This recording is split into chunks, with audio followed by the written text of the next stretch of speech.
Olá, boa tarde, amigos do Grêmio Espírita Perseverança e Caridade, essa casa amiga tão querida. Estamos aqui mais uma vez reunidos, para refletirmos sobre um tema esse que foi proposto pela casa e a qual eu gostaria muito de agradecer a essa equipe doutrinária por esse convite que me foi feito, porque o convite nos traz a responsabilidade, nos traz o estudo, nos traz o compromisso e, principalmente, estarmos intuídos do desejo muito grande de, em primeiro lugar, aceitarmos esta tarefa como um aprendizado, em primeiro lugar, para mim mesma, a partir do meu aprendizado, do meu desejo muito grande de propagar esta mensagem, me traz uma responsabilidade muito grande e um compromisso muito grande, porque estou aqui falando em nome da doutrina espírita. Então, quero agradecer muito por mais essa oportunidade que me foi dada para estudo e reflexão sobre o tema. Vamos primeiramente fazer uma prece para nos conectarmos com a equipe espiritual da casa e agradecer por esse momento de união com o Pai. Deixa eu pôr uma música.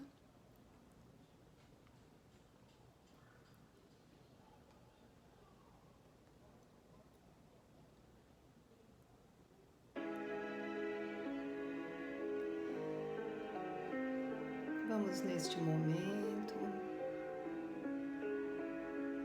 fechando os nossos olhos,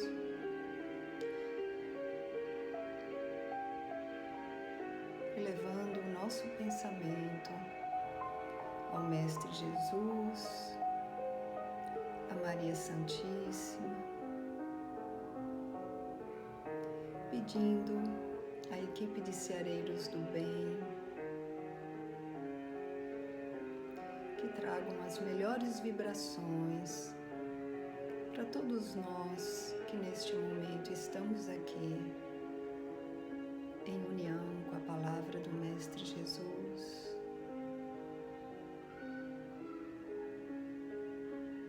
Vamos agradecendo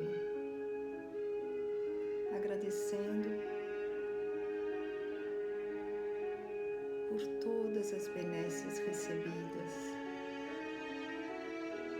e agradecermos de forma muito especial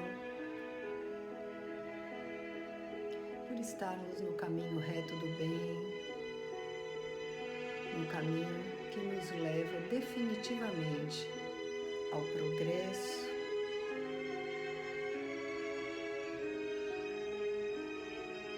ao Pai. Peço, Mestre Jesus, que as melhores vibrações possam estar trazendo a luz do Evangelho para as nossas vidas,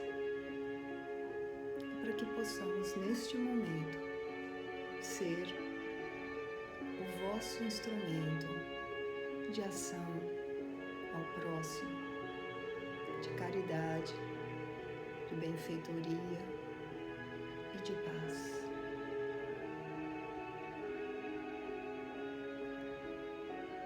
Seja conosco, Mestre Jesus, hoje, agora e sempre. Que assim seja.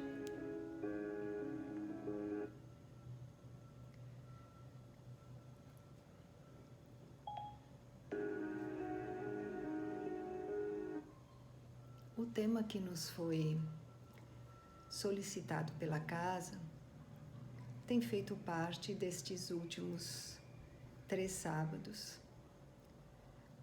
Hoje será a terceira parte. Nós vamos falar sobre leis morais. As leis morais, na verdade, elas fazem parte, são em número de 10, 11, e elas estão agrupadas, né, de acordo com a relação com o que fazemos. Então, nós temos as leis morais que tratam da nossa relação com Deus, que são a lei de adoração e a lei divina ou natural. O segundo grupo são as leis morais que tratam da nossa relação conosco mesmo, que são a lei de conservação, a lei do trabalho, a lei de reprodução e a lei de destruição. E o terceiro grupo, que é o grupo com o qual hoje nós iremos abordar, são as leis morais que tratam da nossa relação com o nosso próximo.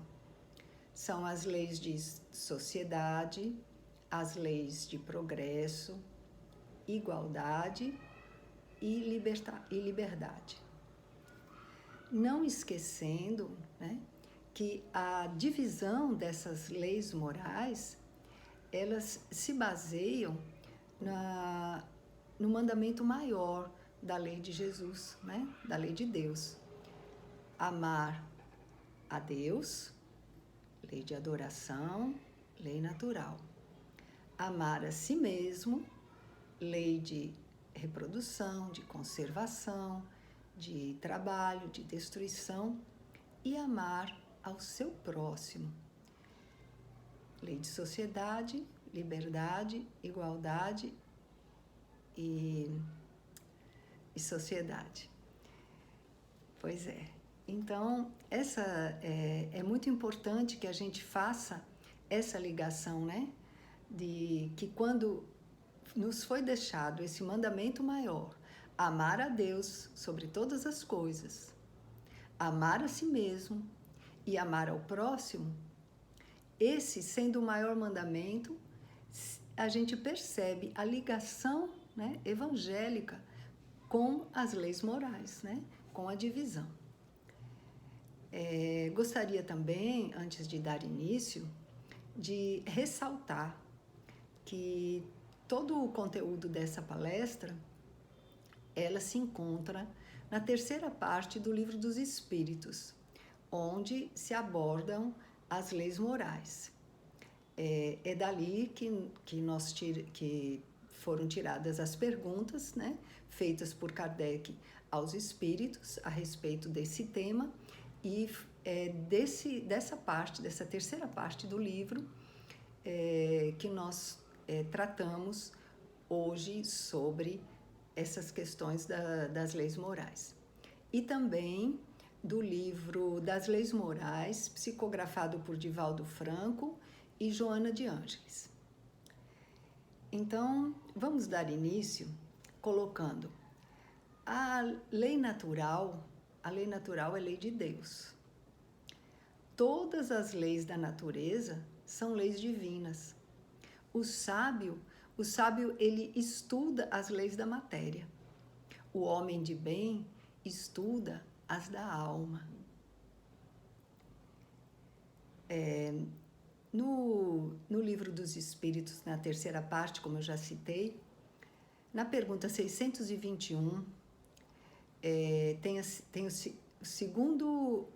a seguinte questão: onde está escrita a lei de Deus? A resposta: na consciência. Logo em seguida, Kardec pergunta: mas se essa lei de Deus está na consciência, qual é a necessidade de ser revelada? E a resposta: para que as lembre, para que os homens as lembrem. Apesar de estar na consciência, elas devem ser lembradas sempre. E aí Kardec pergunta na 625, qual o tipo mais perfeito que Deus ofereceu ao homem para lhe servir de modelo e guia? A resposta, Jesus. Jesus, nosso modelo e guia. E eu enfatizo dizendo, Jesus é igual à lei moral viva. E o que seria moral? Vamos definir moral? Moral é a regra da boa conduta. É a distinção que se faz entre o bem e o mal. Então, isso é o que nós podemos imaginar, né? O ser moral é aquele que consegue distinguir o bem e o mal. Partindo dessa premissa, né, de que Jesus, nosso modelo e guia, Jesus, a lei moral viva, vamos dar início à lei de sociedade. Vamos falar sobre a lei que permeia as nossas relações com o próximo. Na pergunta 766,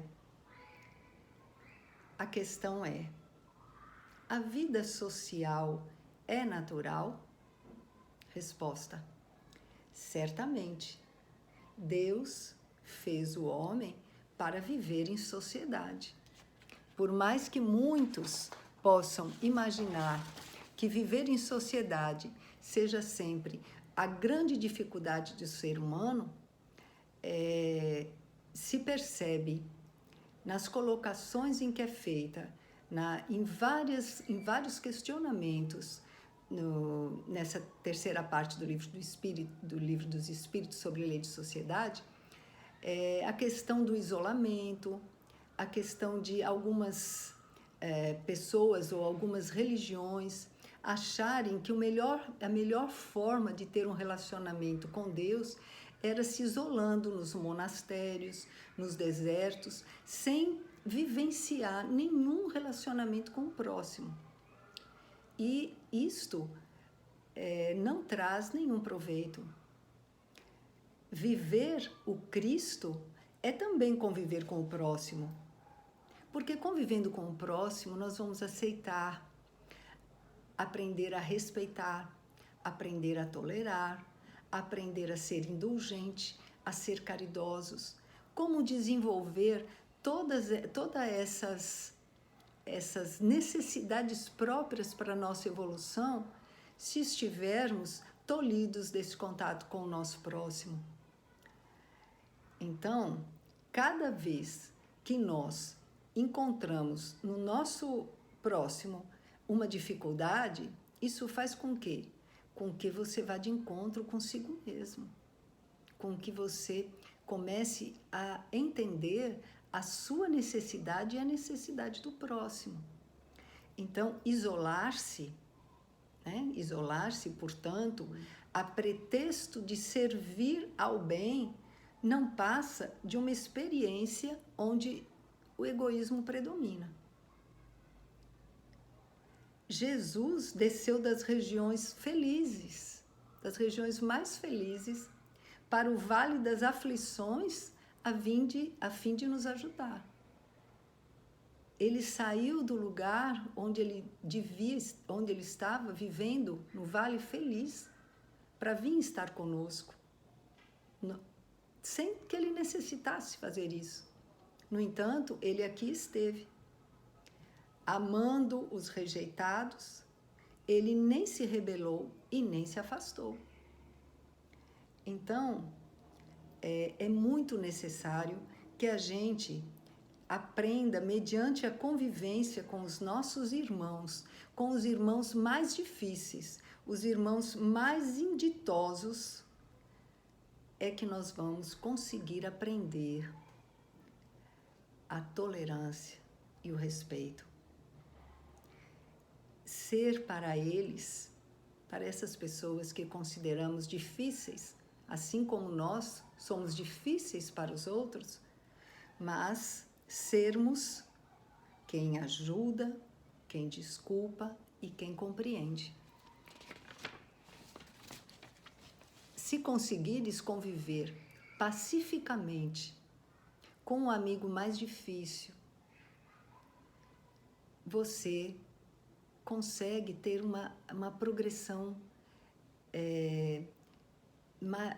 maior de ascensão a Deus. A nossa sociedade,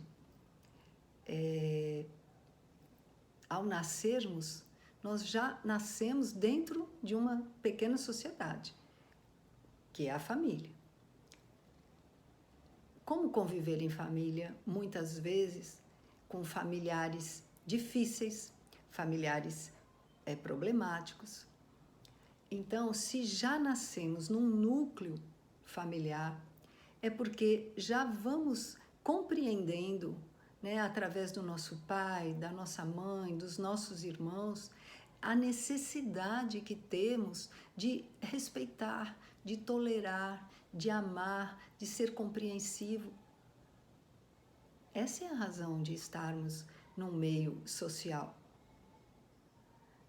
Quando, na pergunta 775, que Kardec pergunta: qual seria para a sociedade o resultado do relaxamento dos laços de família? Olha a resposta: uma recrudescência do egoísmo. Então, viver em sociedade, a partir da nossa família, dos nossos amigos, dos nossos contatos com os nossos amigos, desde o início na escola, universidade, no trabalho, nos locais onde praticamos o nosso lazer, no centro espírita, em todos esses lugares, o que nós aprendemos? A convivência. Por mais que ela possa ser difícil, ela é necessária.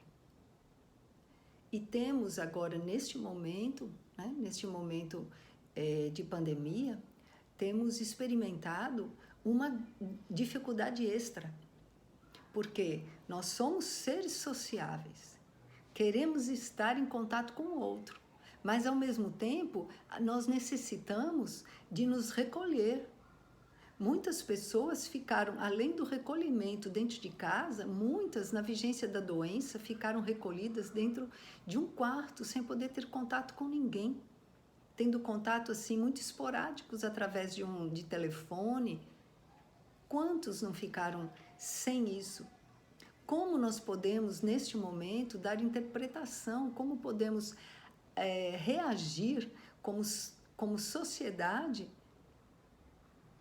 criando novas formas. Por mais que muitos não tenham aceitado esse novo modelo de contato social, mas é o que esse momento está nos dando. Principalmente nós do Grêmio Espírita ou de qualquer outro centro espírita, que sempre tivemos uma relação tão próxima através dos nossos grupos de estudo, nos trabalhos mediúnicos, no passe, e fomos tolhidos de tudo isso. Quantos se fecharam a essa nova abertura que foi proporcionada pela casa, através de trabalhadores muito pertinazes, que lutaram muito para que hoje eu e tantos outros companheiros pudessem aqui estar fazendo essa palestra, estar levando um pouco do conhecimento adquirido, ou os encontros de grupo, ou as meditações e tudo mais. Tudo isso nos foi dado por um novo modelo de exercer essa lei de sociedade. Então, pensemos nisso. Pensemos em entendermos esta situação, não só como um momento difícil, um momento de doença, mas um momento de alavanca de progresso. Porque eu falo por mim mesma, que tinha dificuldades e tenho muitas dificuldades, encontrei ajuda em casa do meu marido, da minha filha, dificuldade gigante, dificuldade muito grande em lidar com essas novas ferramentas de contato social. Mas hoje, né, posso estar aqui. E por mais que esse seja um meio onde não exista aquele contato forte de pele, de você dar um abraço, mas eu sei que os nossos corações, neste momento, estão unidos na sintonia da palavra de Jesus, da doutrina espírita. Bom, agora vamos caminhando para a segunda lei, a lei de progresso. Né? Então, nós temos que definir, né, que o progresso, a marcha para o progresso, ela é constante. O homem, no estado natural, no estado primitivo, ele estava na infância total. Mas o homem, ele faz parte, é lei, ele progride sem cessar. E como seria essa marcha para o progresso? Né? Os mais adiantados vão ajudando os outros a progredir. Daí a importância também do contato social, como eu já falei na lei de sociedade. O progresso, na pergunta 780, o progresso moral segue sempre o progresso intelectual? A resposta é a sua consequência, mas não segue imediatamente. O progresso intelectual, ele pode conduzir ao progresso moral. Como? Dando compreensão ao homem na distinção entre o bem e o mal e o livre-arbítrio. Na pergunta 785, qual o maior obstáculo ao progresso? Para o progresso moral, o maior obstáculo são o orgulho e o egoísmo. Porque o progresso intelectual, ele avança sempre ele avança, mas o moral, ele requer dessa capacidade do homem compreender entre o bem e o mal e tomar posse do seu livre-arbítrio. A ciência em geral, né, falando do progresso intelectual, ela tenta resolver os problemas que afligem a criatura, mas de uma forma muito superficial. Enquanto que o Evangelho traz claridade, traz iluminação, faz com que o homem possa romper as suas amarras maiores, as suas amarras mais internas. Os métodos científicos, eles ajudam, né, na criação de novas... tiram os seres de suas limitações, né? Mas o Evangelho, ele libera o homem de todas as suas maiores dificuldades, que é ele ter consciência sobre o bem e o mal. O Evangelho, ele elucida quanto à razão dos sofrimentos e faz com que o homem possa avançar nesse entendimento. É lógico, o progresso intelectual, ele é importante na medida de que, quanto mais o homem avança intelectualmente, mais condições ele tem para conseguir distinguir verdadeiramente a sua intimidade, o que faz parte do seu eu, o que é certo e o que é errado. Vejamos, ninguém como Jesus conseguia produzir tão elevados padrões de valorização do homem, sem as complexidades da intelectualidade. Ele, Jesus, ele não usou de prolixidade, nem teve grandes artefatos para que ele pudesse trazer a sua mensagem. Jesus conversava com as pessoas simples, de forma igual, de forma muito humilde. Ele conversava através de parábolas e levava a sua mensagem.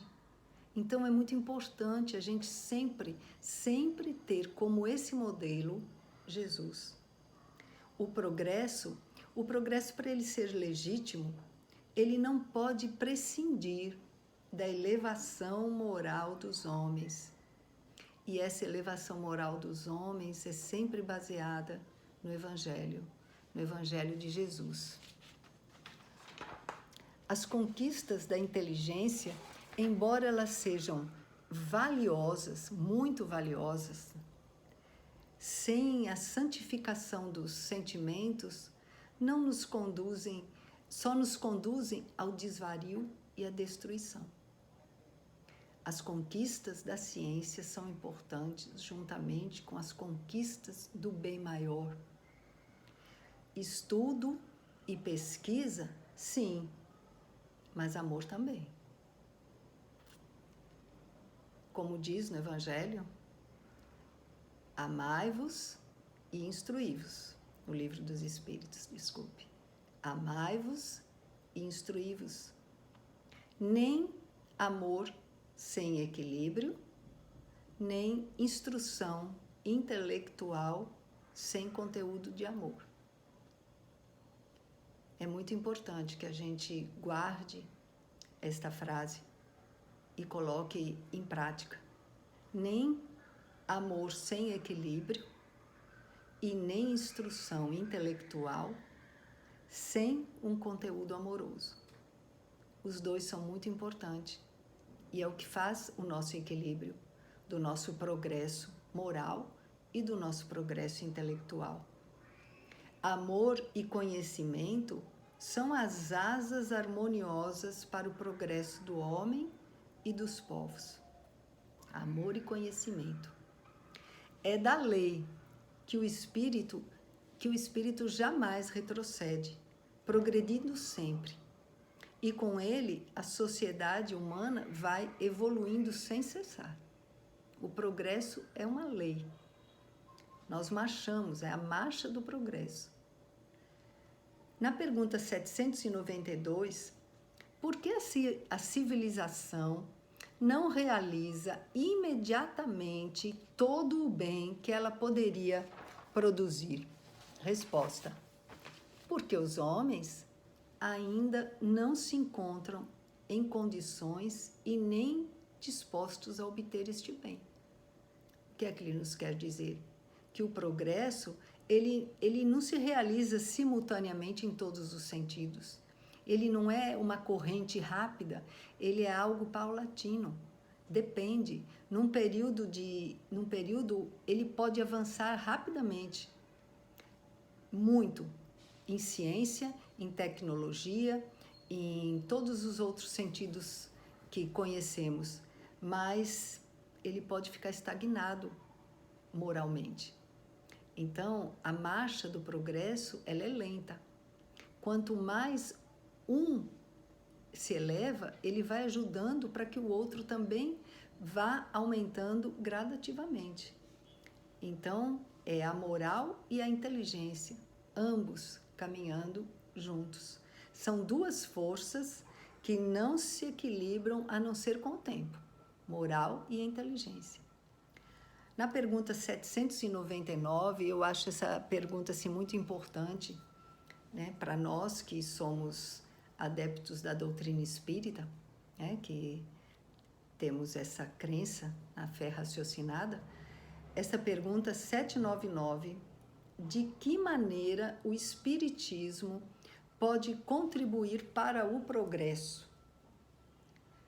Resposta: destruindo o materialismo, que é uma das chagas da sociedade. destruindo os preconceitos de seita, de casta, de cor, ensinando aos homens a grande solidariedade. A humanidade, ela progride através dos indivíduos que se melhoram e se esclarecem. Então, essa é a grande contribuição que a doutrina espírita nos dá para que esse progresso possa ocorrer. Quando a gente combate, tenta destruir cada vez mais o materialismo vigente e os preconceitos, que nós vamos em breve falar na lei de igualdade. E a humanidade, ela vai progredindo através disso, de indivíduos, de grupos de indivíduos que se melhoram e que se esclarecem. De tempos em tempos surgem, né? A gente percebe, poderia citar vários. De tempos em tempos surgem os homens de gênio, né? Que trazem para a humanidade um impulso, né? E estes homens, eles se encontram investidos da força de Deus para trazer um impulso maior naquele momento para que ocorra este progresso. Quando um povo, né, não avança bastante rápido, né, a ação de Deus se faz presente através de abalos físicos ou abalos morais, para que possa haver uma transformação, né? Eu, pessoalmente, acredito, né, que agora, neste momento da pandemia, seja uma forma, né, assim, de avançarmos, né? Avançarmos mesmo com todas essas dificuldades, com as dores, com as perdas, mas a gente não pode deixar de ver o avanço que isso tem trazido para todos os outros setores e também para a nossa consciência, nossa moral e o nosso olhar íntimo para perceber o que é que tudo isso tem nos causado de positivo. Não vê só o lado negativo de tudo, vê o lado humano, né? A solidariedade, a caridade aplicada, né? A valorização de certas classes que estavam tão abandonadas, né? Então, isso traz uma alavanca para esse progresso moral e para essa consciência. É necessário tempo para tudo. Temos que pensar que nem todas as faculdades do espírito progridem ao mesmo tempo. Se reconhece uma civilização completa pelo seu grau de moralidade e pela sua prática da caridade cristã. Quanto mais uma sociedade tem o respeito ao próximo, aos direitos do próximo, mais ela caminha para se tornar uma sociedade moralizada. As ideias, elas só vão se transformar com o tempo e não subitamente, né? Então, por isso que o progresso é lento. A natureza, ela vai se conduzindo passo a passo, até atingir, né, o seu âmago maior. Bom, finalizando então, porque essas leis todas, tanto sociedade, progresso, igualdade e liberdade, elas estão todas unidas da mesma forma. A gente está falando de sociedade, nós estamos falando de progresso. Para falarmos de progresso, temos que falar da liberdade, temos que falar da igualdade, porque nenhuma sociedade progride quando não trata os seus como iguais, como seres livres. Então, elas estão todas juntas. Essa divisão é feita mais de forma didática para que a gente possa explicar melhor, né, através das perguntas da terceira parte do Livro dos Espíritos. Então, a lei de igualdade, na pergunta 803, todos os homens são iguais perante Deus? A resposta, sim, todos os homens perante Deus são iguais. Por mais que alguns possam dizer que não, mas perante Deus somos iguais. Na pergunta 804, por que Deus não deu as mesmas aptidões a todos os homens? Deus criou todos os espíritos iguais. Todos somos iguais. Mas cada um deles viveu maior ou menor tempo, realizou mais ou menos aquisições. Daí é que vem as nossas diferenças espirituais. Somos todos iguais, mas cada um de nós já passamos por inúmeras experiências ou não. Daí é que vem a diferença. Uns se aperfeiçoam mais rapidamente, o que lhes dá várias aptidões. Outros não. É conforme o grau de aperfeiçoamento de cada um, de cada espírito.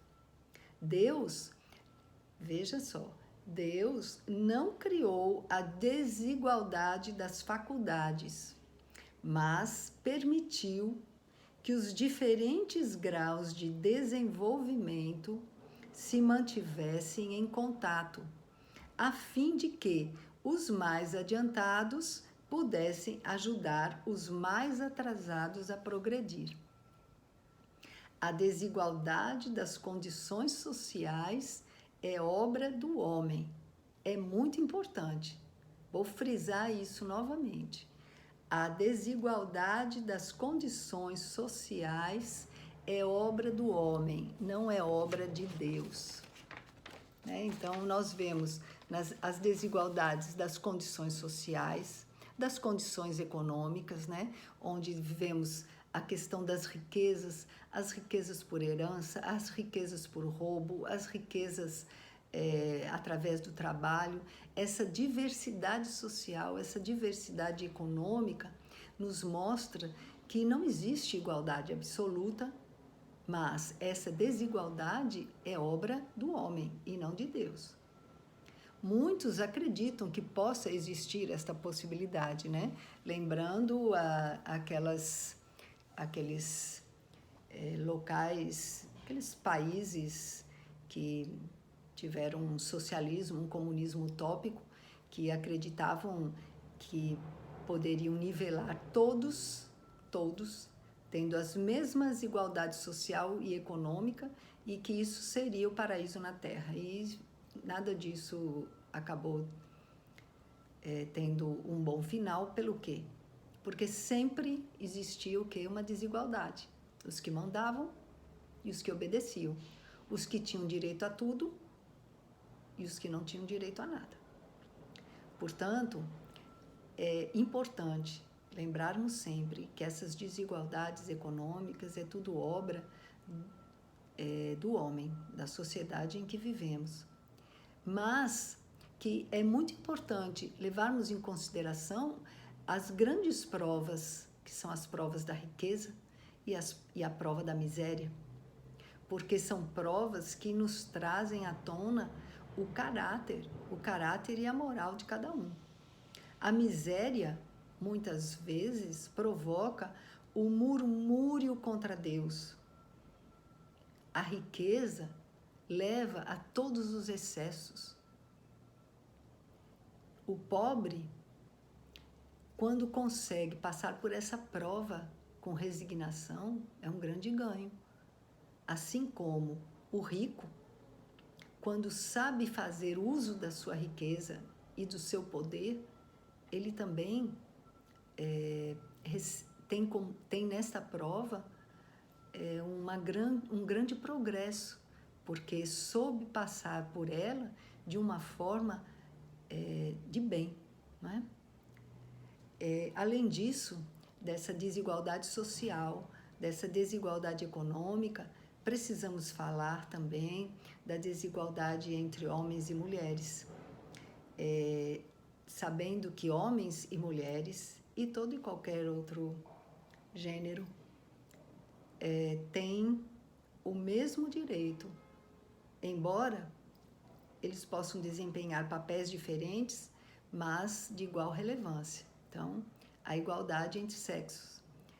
As leis morais também são contra o aborto, são contra a eutanásia, são contra a escravidão, são contra o domínio do forte sobre o fraco e chama a atenção, né? Principalmente, né? Aos pais e formadores, né?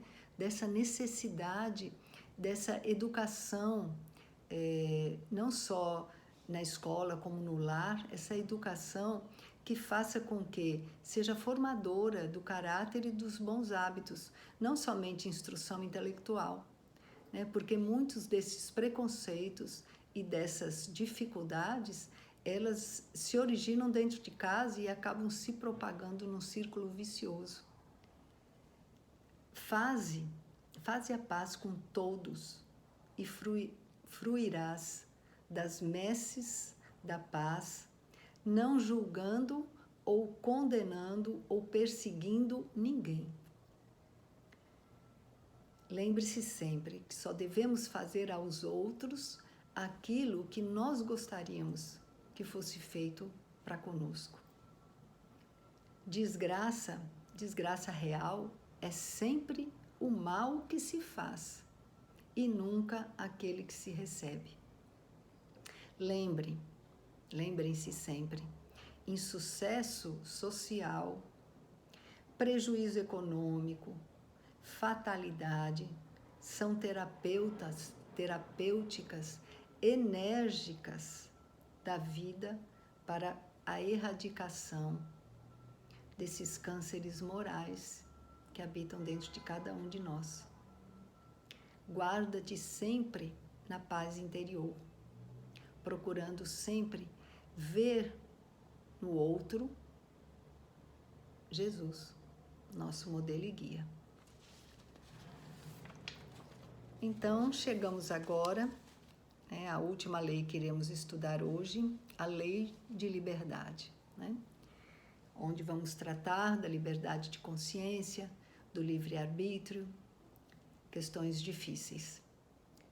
Na pergunta 825, há posições no mundo em que o homem possa gozar de uma liberdade absoluta? Resposta: não. Porque todos vós necessitais uns dos outros. Sempre há direitos a respeitar. Tem que se sempre pensar no respeito mútuo. Não podemos deixar de falar, né, quando falamos de lei de liberdade, falarmos da escravidão. Então, como diz no Livro dos Espíritos, toda sujeição absoluta de um homem a outro é contrária à lei de Deus. A escravidão é um abuso de força e desaparecerá com o progresso como todos os outros abusos. Temos que lembrar que a escravidão, mesmo nos países onde ele é considerado lícito, é repreensível do mesmo modo. Mesmo que a gente sabe que existem alguns países onde ainda existe a escravidão, mas é condenado totalmente. O mal é sempre mal, sendo lícito ou não. Na pergunta 833, há no homem qualquer coisa que escape do constrangimento e pela qual ele goze de uma liberdade absoluta? Resposta: pelo pensamento é que o homem goza de uma liberdade sem limites, porque o pensamento não conhece entraves. Pelo pensamento que somos livres.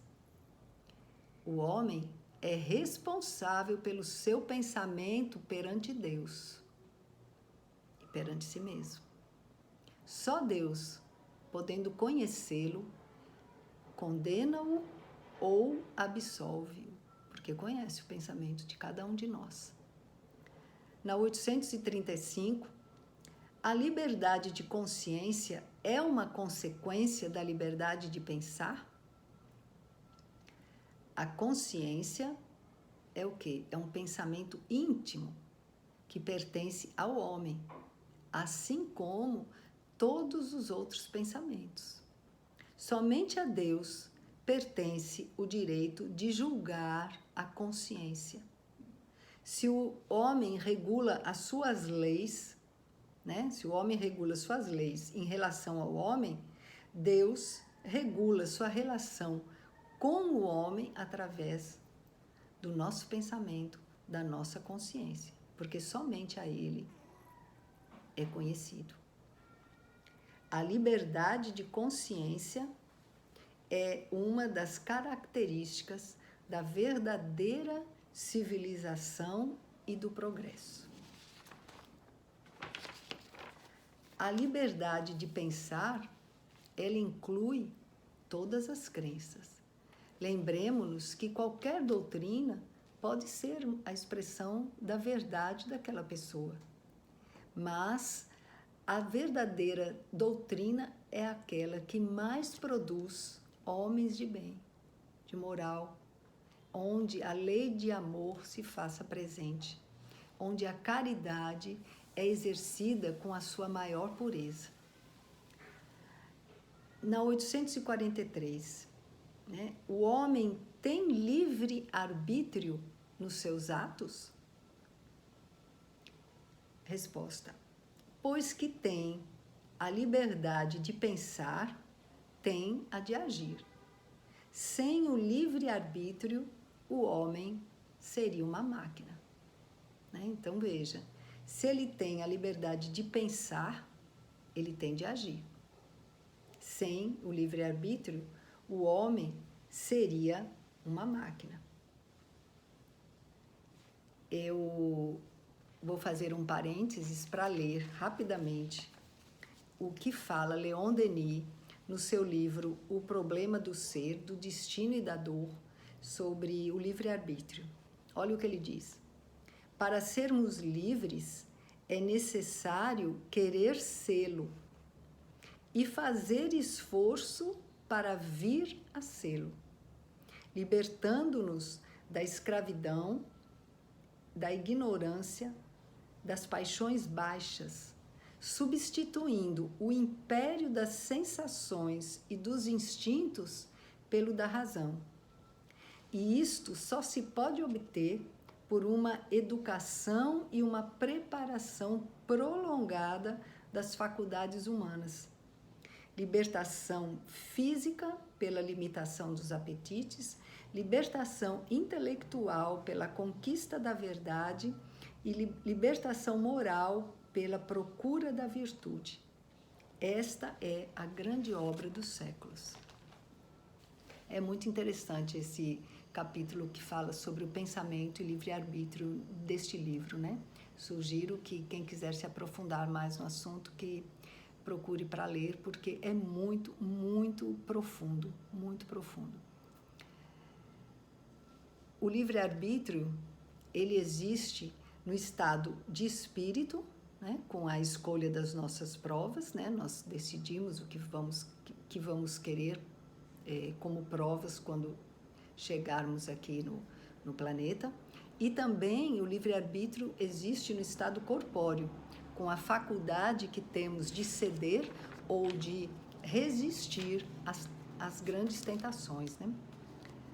E a toda criatura é concedida a liberdade de pensar, de falar, de agir, desde que subentenda o respeito aos direitos semelhantes do próximo. Então, nós podemos pensar, agir, falar, compreender, desde que compreendamos o direito do outro. O limite da liberdade, ele está inscrito na consciência de cada um.